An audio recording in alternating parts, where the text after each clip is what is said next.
Want an answer from them because నేను ఆ ఎపిసోడ్లో ఏ తప్పులు చేయకుండా పాడాను. ఏ పాట పాడారు నేను తెలుసుకో. యాక్చువల్లీ 4 సాంగ్స్ ఇచ్చారండి. 4 సాంగ్స్కి కూడా స్కోర్స్ కౌంట్ చేస్తూ లాస్ట్లో లీస్ట్ వచ్చిన వాళ్ళని తీసేస్తారు బేసిక్లీ. ఓకే. 4 సాంగ్స్ ఇచ్చారు. దానిలో ఒక మేల్ సాంగ్ ఇచ్చారు నాకు.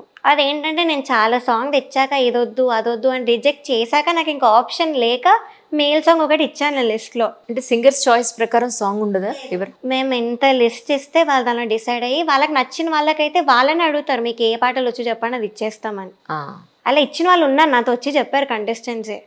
సో వాళ్ళకి ఇలా చేసి నాకు మాత్రం అన్నీ రిజెక్ట్ చేసి నేను ఇంకా పోనీ ఏదో ఒకటి అయితే అయిందన్న మైండ్ సెట్కి వచ్చి అప్పుడు ఇచ్చిన పాటలు మాత్రం నాకు సెలెక్ట్ చేసి ఇచ్చారు.